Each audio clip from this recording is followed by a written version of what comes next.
Charleston Moves is a nonprofit organization that encourages mobility by foot, bicycle, and public transportation for the improved health and well-being of Greater Charleston. Today, I talk one-on-one with the Executive Director, Katie Zimmerman, for this edition of Quintin's Close-Ups. And if you haven't already, subscribe to my YouTube channel and like Quintin's Close-Ups on Facebook. Katie Zimmerman, welcome back to Quintin's Close-Ups. Thanks for having me. Oh, you're very welcome. Obviously, you're the Executive Director of Charleston Moves, which is a nonprofit organization that encourages mobility by bicycle, foot, and public transportation for the improved health and well-being of Greater Charleston, our people, as you say, neighborhoods, business districts, and the overall economic competitiveness. Let me ask you this. What's new? What's down at Charleston Moves? There's a lot.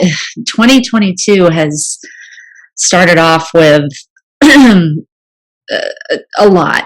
So I think the biggest item that we are working on right now is the Better Northbridge project. Right. So, and the Northbridge, it has a lot of names, which makes it confusing. But the Northbridge is the bridge between West Ashland and North Charleston that gets you to Cosgrove Avenue. For anybody who is unfamiliar, some people call it the Cosgrove Bridge, but there is another bridge also called the Cosgrove Bridge, so it adds to the confusion. So we are working on helping the county and both cities work towards a safe way to cross that on bike or on foot. CARTA, we had reached out to CARTA and asked if there was a way for them to extend their hours of operation for that route. And they were not able to extend their hours of operation, but what they were able to do was double their frequency while they are during their hours of operation, and then also continue to allow people who are crossing to hop on the bus instead for free and bring their bike on the bus as well. Even if the front rack is full for that particular bus route, you can throw your bike on the bus itself. So lots of changes there in the works, and the public comment period is going on until March 3rd. It got extended because of the surging COVID cases. So folks can weigh in on which route alignment they prefer for a separate bike ped bridge at that location until March 3rd. What public comments right now are ideal for that particular bridge? Well, the county's proposed 3 different alignments. I have my own personal preference, but I wouldn't want to take away from what which one other folks think would work best. But I do think right now it's just so important for people to make sure that they are commenting on, regardless of which alternative they prefer, get those comments in, let the county know that you are supportive of making sure that this crossing is addressed. It's going to take a while to address this crossing. It sort of sat dormant for a while. The county had studied it in 2008 and then really made progress on the first 2 steps that were recommended, and then the third step was a separate bike ped bridge, and that part of the project kind of sat dormant for a while. So it's just really important that people are weighing in, making sure the county gets their comments so that that support can be used to not only guide the project, but also help with federal grant applications to help with the funding for this project. Okay, and I should have said the alignments. I'm sorry about the public comments. I screwed up on that question. But let me ask you about the study. From 2004 to right now, what is the biggest difference? I think, obviously we have more traffic, but surprisingly, or this might be surprising to some people, maybe not others. The North Bridge actually has less motor vehicle traffic than the Ashley River bridges, based on the 2019 counts. So you'd think there would be more traffic on the North Bridge because the interstate is right there, Right. but that's not the case. Which, when I learned that, I thought that was very interesting. But there have been in that, since the original study was done in 2008, we have lost several people. I mean, people are being killed on that bridge. And these are people who were trying to get to work or get home from work or trying to make it to a scheduled appointment. Most of the people who have been killed on that bridge, it was outside of CARTA's hours of operation. So, I've seen some comments on social media about, well, they should just take the bus. Can't take a bus if it's not there. So this is becoming increasingly, every single year that goes by, this is more of a dire situation to address this. But it's not just that sort of terrifying, tragic aspect of this. The other part about improving this is the opportunity. So with the region working on low country rapid transit, right, the low country rapid transit route is going to go along rivers. So if you're able to, as a West Ashleyan, bike or walk across the Ashley River and get to the low country rapid transit station that's planned, which will be right off of Azalea, that'll be the closest one, and then the next closest one will be, walking up Cosgrove and getting to Rivers. Then you as a West Ashleyan have access to the low country rapid transit to get even further than you would on bike or on foot. And it's just going to be so helpful for the neighborhoods on either side. And there's also the recreational opportunity, which I don't tend to talk about a lot, but it's a beautiful view, and it's an amazing opportunity for people to really enjoy that area of the Ashley River, which it's tough to do from a motor vehicle. You've got Northbridge Park right underneath the existing bridge, and that was constructed in 2014. And you have a lot of people who are fishing there. It's one of the remaining places where it's public waterway access. And we have talked to people when we were out doing surveys. People are walking across that existing dangerous bridge now, some of them to get to that fishing access, which is really important. So there's the upsetting aspect of this, which is that bridge should be safe for all users. We have lost citizens who were just trying to live their lives. Shouldn't be a death sentence just to try to get to work. But then you've also got this opportunity to really make the Low Country a more amazing place. So this is a really, really, really big opportunity for folks to make their voices heard. Let the county and all the other levels of government know that we want this problem solved. You talk about that survey. What survey have you taken thus far since Carter's enacted this particular program, pilot program, I'm assuming, with you all to get people across the bridge with their bicycles? It's my understanding it's not a pilot. It's just the way things are for Route 32 going forward, which is great. And really, I mean,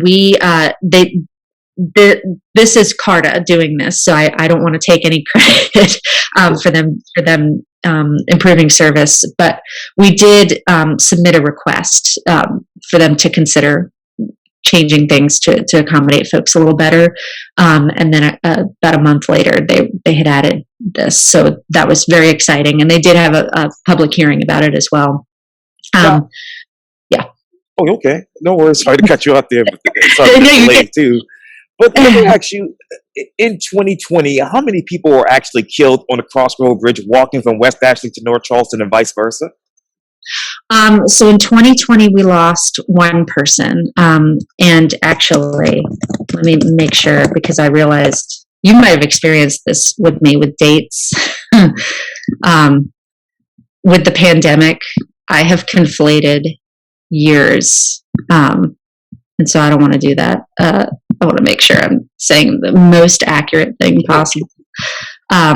So in 2020, we lost James Burgess when he was crossing the bridge, and then in 2021 we lost Chris Oliver, and then before that, in 2018, Tommy Dixon was killed, and in 2015, Jay Bellamy was hit and killed at the intersection of Azalea and Cosgrove after biking across the North Bridge. He was trying to get home from work, and that was a hit and run, and that case has not been solved.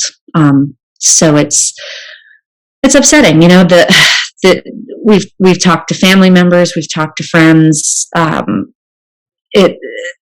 These are victims who, Tommy Dixon, for example, he was just trying to get to work, get to a job on time, and he's the caretaker for his daughter, and needed to make sure he had a good income to take care of her. And this is what happens when we don't provide people with safe and connected space for multiple modes. I mean, this is what we see. With that alignment, which alignment would be feasible? In my opinion, the best option that has been put forward is it's alternative one. If you go to the public meeting materials, and it's a separate bridge that basically splits so that it takes you on either side of North Charleston on that side of the bridge. So one side goes to Harvey, the other side goes to Spicer, where the old Baker Hospital. Yeah. And to me, of the three options that have been put forward, that one makes the most sense because it's going to serve the most users and the most different needs. If old Baker Hospital site is a park someday, people are going to want to get to that. We're going to have to continue working on the connections to those two touchdown points, right? So Azalea becomes a very important roadway to make sure it's continuously being improved and being made safe so that folks can access either of those entry points. But to me, that one makes the most sense. One of the other alternatives proposes elevators to get over the interstate interchanges, and I think elevators are tough to maintain, and I also think that people will be less likely to feel comfortable using elevators the later in the evening it gets, and I think that's just generally the case everywhere. It's the same as a tunnel. When you're out and about late at night, you don't want to be kind of squeezed in somewhere and feeling vulnerable. So, but I do think the cost of the elevators is troublesome, and I think those will be difficult to maintain going forward. So I do really like that split option because it serves neighborhoods, it serves commuters, it serves recreational needs. I think it's sort of the best of both worlds. And what is the split cost estimation right now? It's set between 30 and 35 million. That's the projected cost to do that. Yep. Yeah. Still way cheaper than a highway. And how much money do you anticipate getting from the federal government once you put that application in? That's a great question. So this would be a RAISE grant application, and RAISE is the new acronym under the Biden administration for what was BUILD, and BUILD is what helped fund the Ashley River Bridge. Last year they capped RAISE grant awards at 25 million. So they've not put out the guidance for this year yet. So if we assume that same cap as last year, and if we assume that it's a successful and awarded application, then that means between 5 and 10 million needs to be found from different sources, which we are working on identifying. And the other part about a RAISE is it typically requires a 20% local match. So if you're asking for 25 million, you need to be putting in at least 5 million with the application when you submit it. Okay.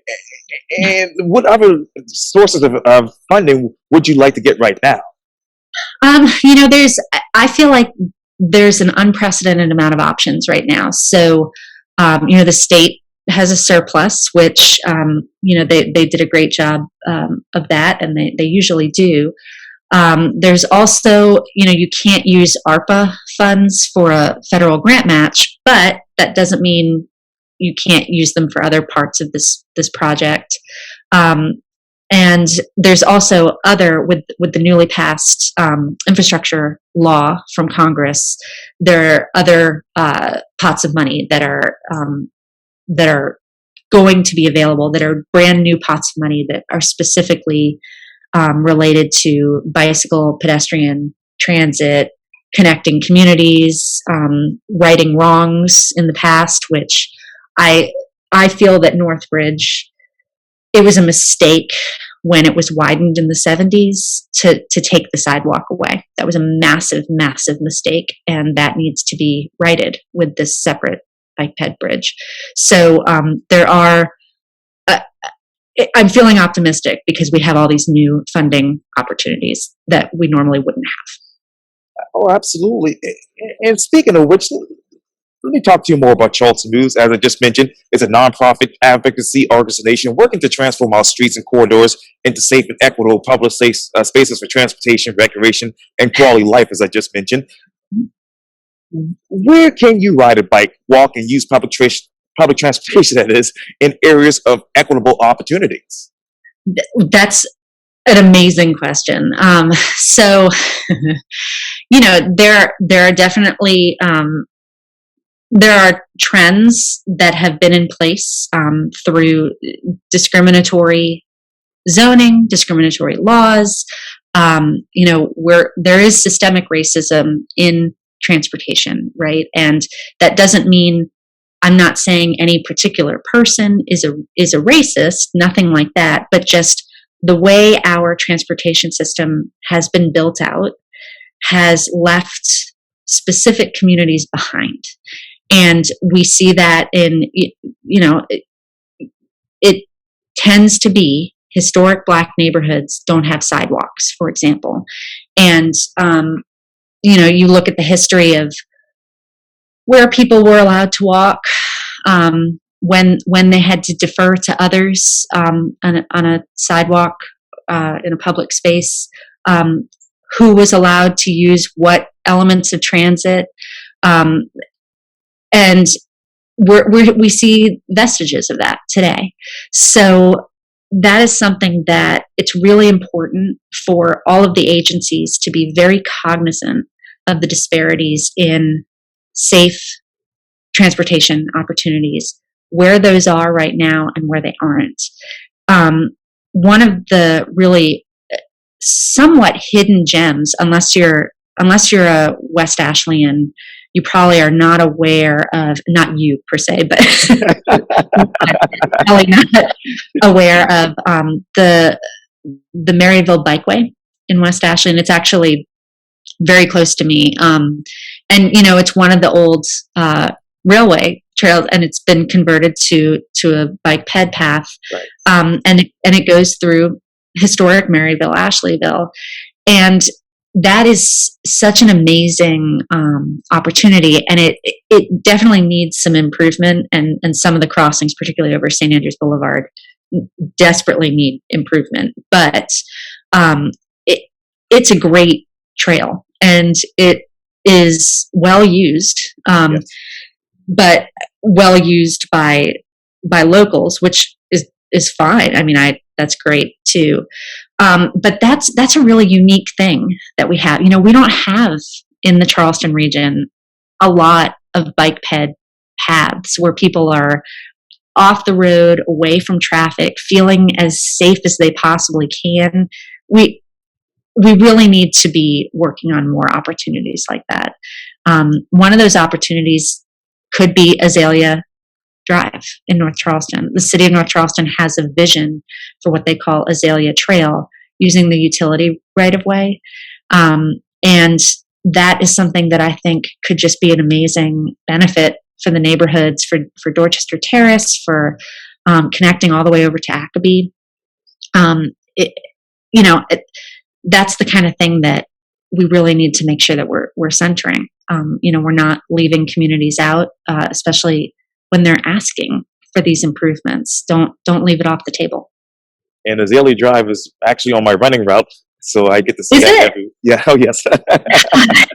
Yeah, and that the bike lanes that DOT went out and restriped and got public input, and so those bike lanes are there and they're not finished. The second half is coming when they resurface this year.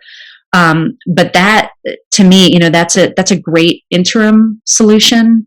But we really need that trail because, having folks walking or biking in the street in dangerous traffic, and Azalea didn't have the level of traffic that merited the number of traffic lanes that it had before the restriping, which meant that drivers were going even faster because they had way too much space to work with. So those new bike lanes are great, but what we really, really need in the longer term is Azalea Trail so that everybody is, has a safe space, aren't going through those red ant hills that I'm sure you contend with that it's not a good situation, and the community deserves way better. And as a matter of fact, from King Street Extension to Low Country Food Bank, they're installing a new sidewalk as we speak. So we'll hope to see that soon. Yes, absolutely. Yeah, that's exciting. Yes, indeed. And you talked earlier, Katie, about the trends. What trends are you seeing right now when it comes to disparities in transportation? Yeah. So we know that South Carolina is one of the most dangerous states in the nation for people walking and biking, and that's been the case for a while. Every year the reports come out, and South Carolina is one of the worst. Charleston County is the most dangerous county in the state for people walking and biking. And then you add into that, again, based on the data, we know that the folks in South Carolina who are bearing a disproportionate brunt of the negative impacts are African American communities and senior communities. So it's a massive problem. I mean, this is an epidemic across the board in South Carolina, especially in Charleston County. But the fact that we have Black community members and senior citizens who are disproportionately being injured or killed when they're out walking or biking, that's unacceptable. And I think that again reflects the disparity in where safe spaces are being constructed. And that's something that all of us, whether we're a state transportation planner or a very local advocate, all of us need to be better about making sure that those communities are heard, included in the process, and are getting what they're asking for. I've attended several of the counties, the CTC committee meetings, and that basically is the selecting projects to get the allocation of gas tax. And Saul Legree is finally getting the sidewalk that they've been requesting, that was very exciting to see.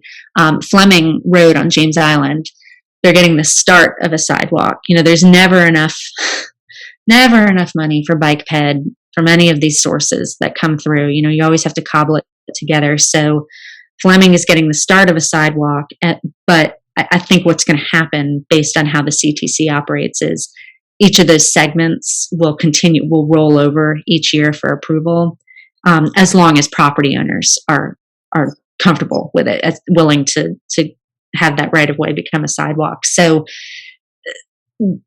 I'm seeing improved trends in sort of more equitable transportation improvements. We just need to make sure that continues happening. And you talk about those improved equitable transportation trends. Where exactly are they here in Charleston County? Yeah.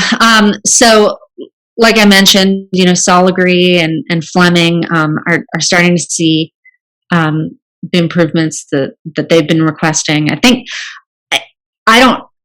one woman who lives off of Fleming at a public meeting a couple years ago told me that the community had been asking for a sidewalk for at least 25 years, which was, and she said, and I'm pretty sure she said, I'm sure someone before me was asking for this sidewalk. So it's taken way too long to get that. But, also the Ashland River bike ped crossing, that we know from Charleston County Library records that's been a request from the community for over 100 years at this point. So anything bicycle, pedestrian, transit related, those requests take way too long to come to fruition.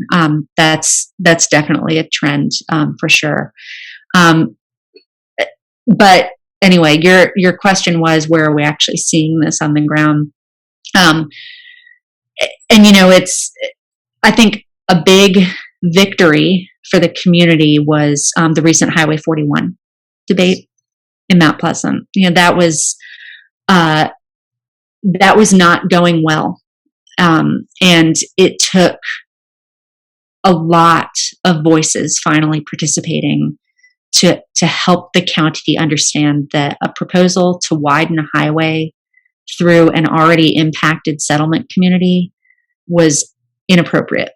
But that took years of arguing. And I sat on that stakeholder committee alongside Mr. Habersham from the Phillips community.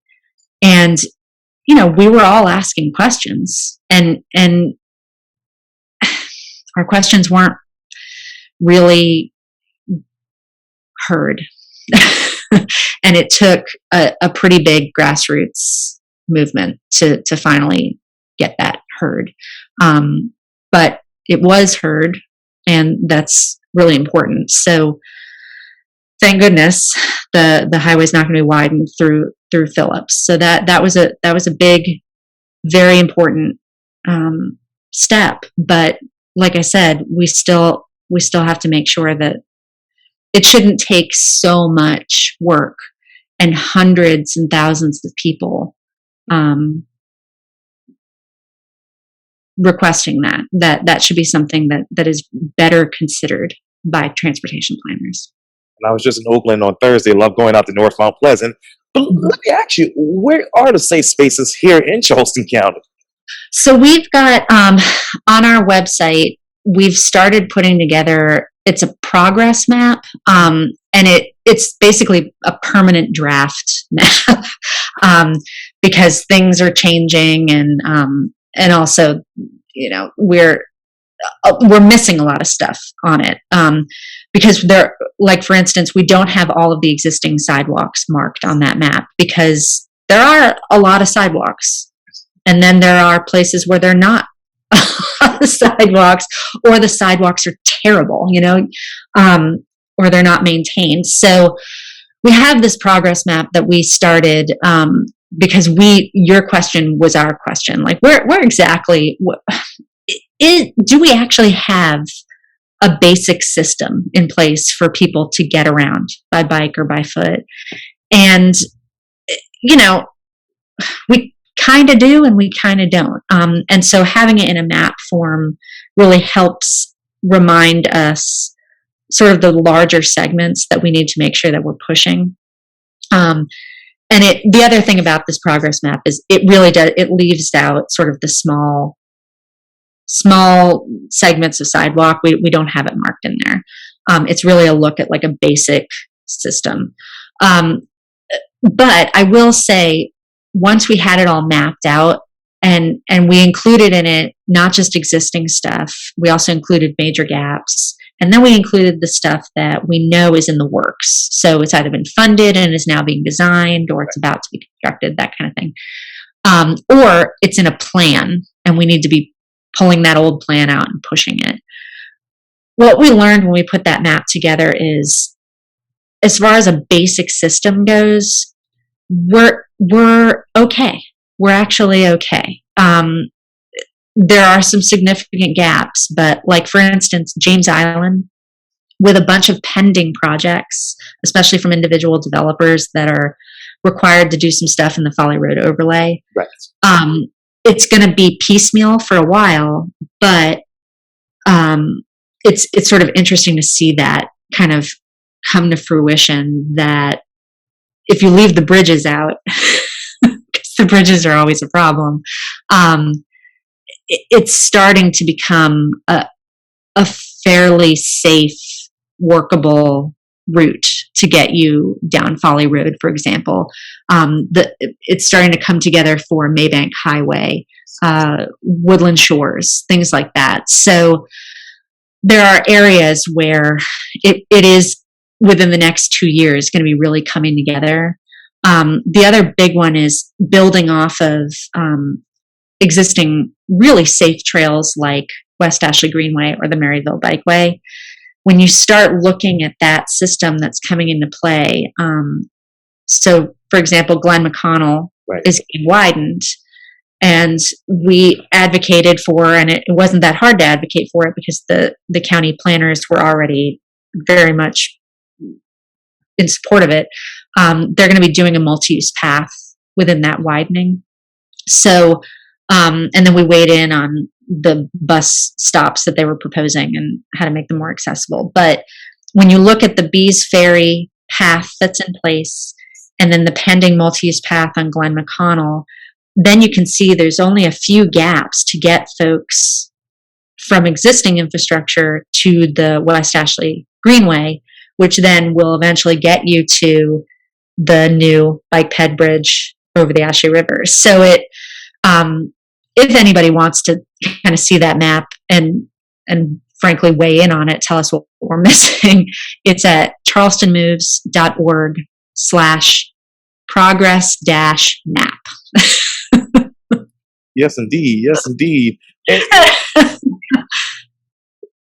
let me ask you, how would Charleston Moves advocate for additional rapid transit routes along the Sam Rittenburg corridor, Savannah Highway, the Glen McConnell Parkway, Folly Road, and not Glen McConnell, but the Clements Ferry Road?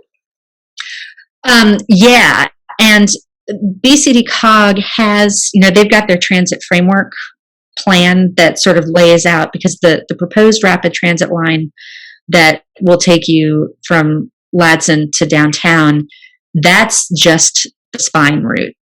So that's just step one, which is sort of, it's overwhelming to think about that it's taking all this effort for the spine route.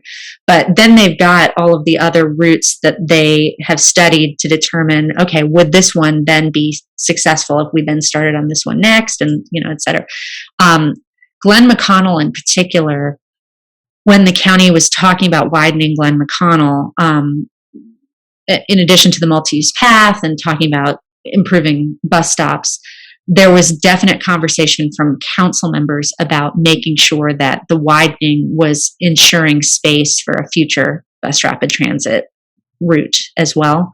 And that Glen McConnell has a lot of space. I can tell you that every time I have to cross it on a bike, it takes forever because it's already so wide. And it's got that huge grass median. So that ensuring that space is left along these roadways as improvements are made, getting towards future bus rapid transit routes, is so important, because you don't want to have to circle back and buy more right of way, especially when we've already got the rapid transit team telling us now that they're limited in their spine route scope because they can't acquire more right of way than what already exists. Right. And that, that's disappointing. And that's an aspect that's related to the federal government's, requirements for the grant they're going for. But,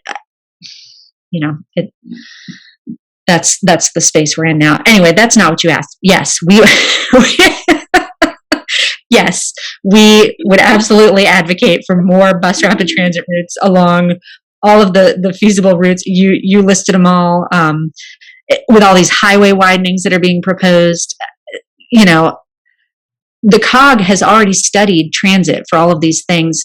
For the DOT to leave them out of the Low Country Corridor project of if we're going to continue forward with the Mark Clark, all of these things, transit has to be studied, and it can't be studied as its own separate alternative, which is what they've been doing when they do the environmental impact statements for these highway widenings.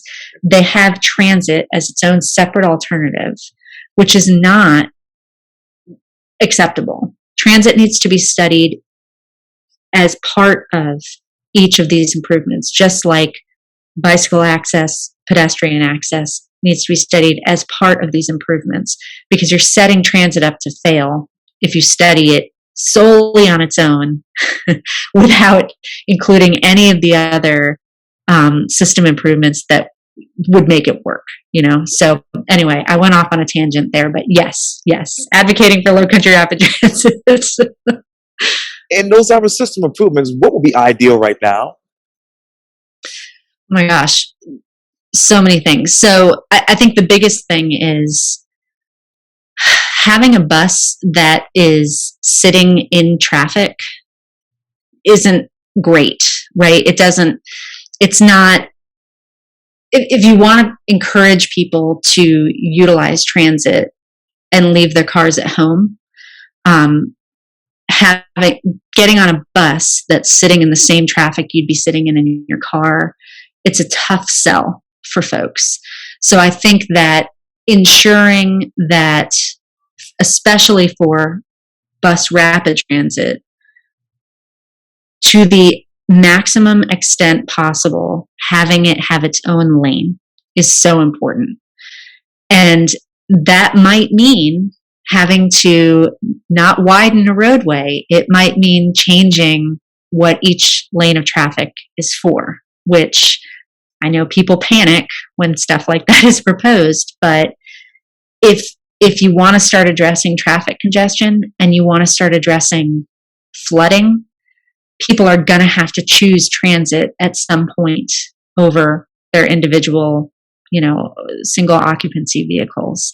And that's going to mean potentially taking a lane and converting it for transit use.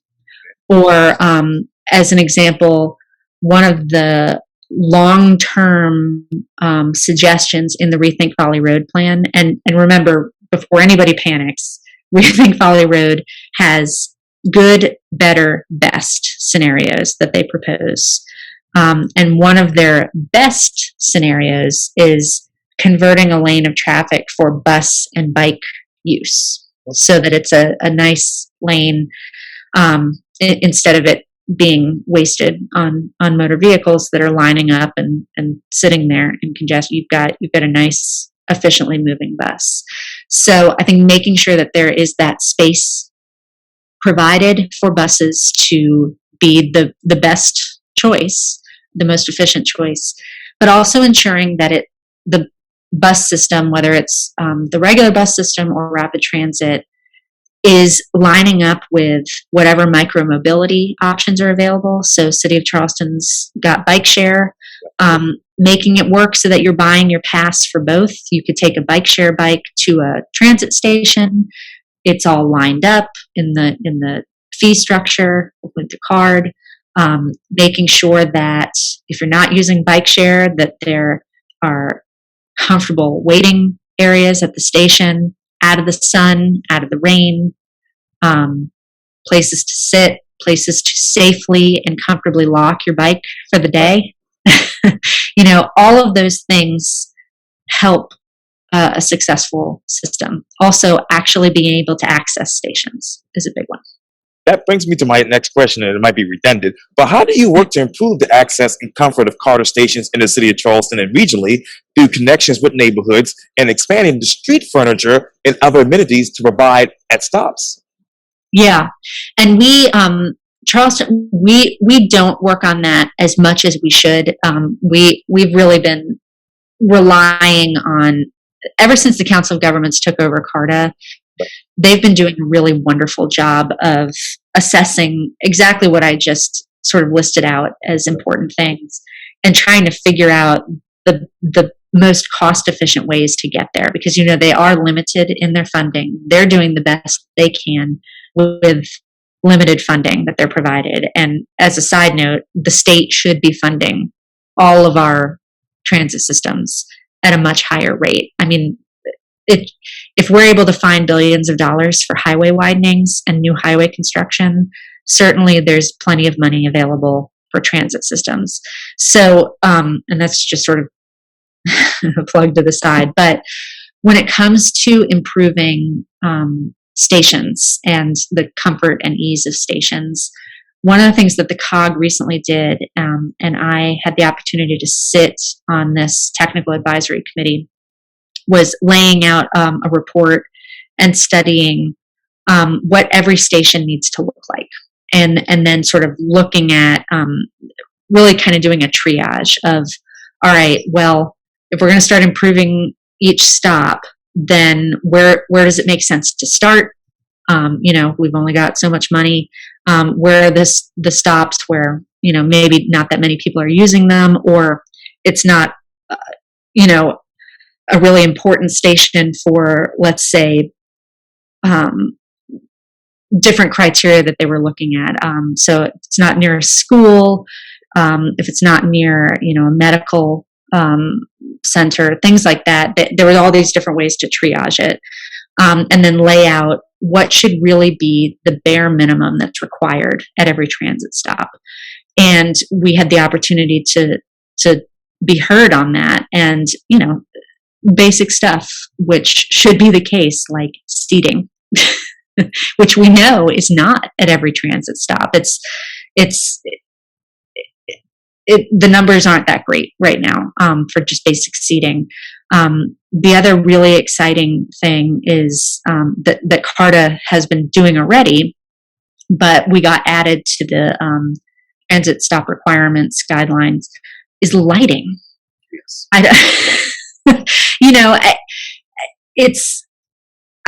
I was catching a bus on Folly Road about a month ago, and I was at a location where normally I would have been in the dark, and the driver probably would have driven right by me. He wouldn't have seen me, but they had added one of the solar lights.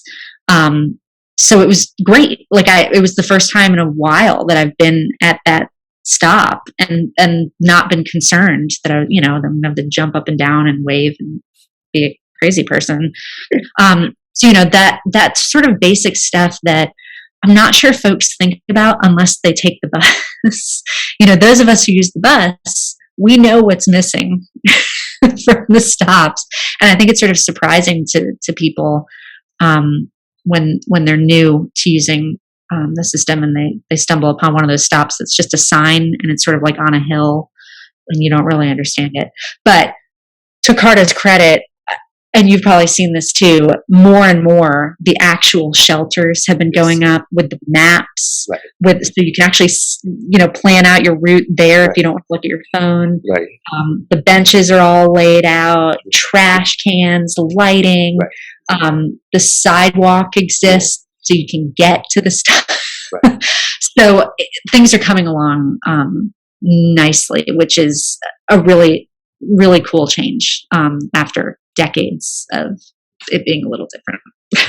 And I have one last question for you, but let me ask you, what have you researched and promoted as far as the creation of additional park and ride routes, such as the HOP route to connect all areas with key job centers, especially in places where people cannot support more extensive mass transit, such as James Island, Johns Island, and of course, out of West Ashland?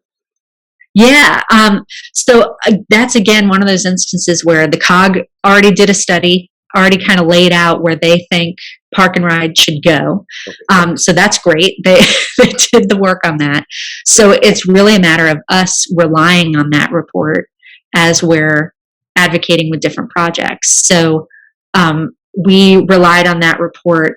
The two most recent projects we relied on it for were Highway 41, because the transit discussion for that project was somewhat limited.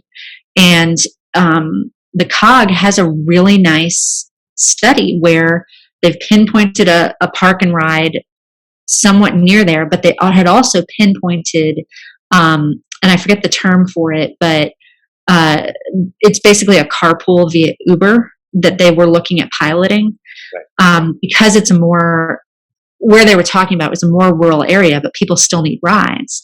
And that just wasn't coming up in the Highway 41 discussion. So luckily, the COG had already been studying that and talking about it. So we were able to talk about that in our comments and at the stakeholder meetings and things. The other most recent project we've relied on that report for was the Low Country Corridor project, the existing 526 widening project. And again, there are several park and rides that the COG has proposed off of 526 where, yeah, we should absolutely have a lane on 526 dedicated to transit.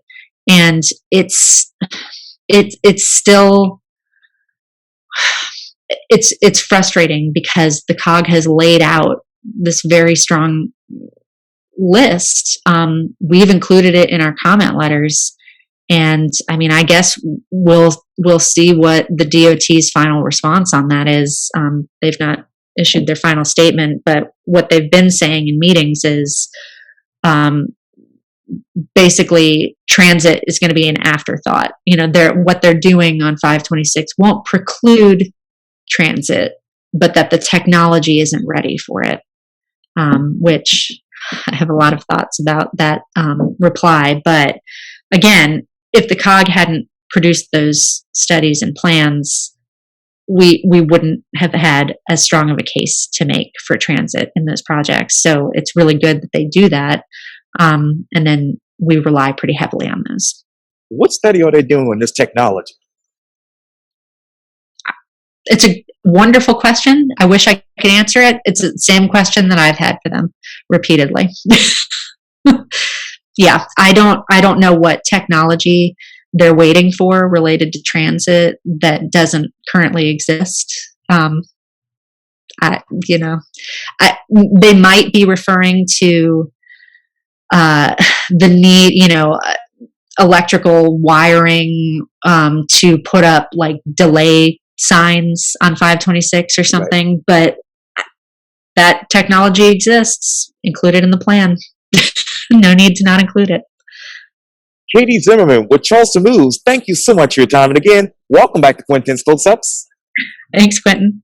Thank you.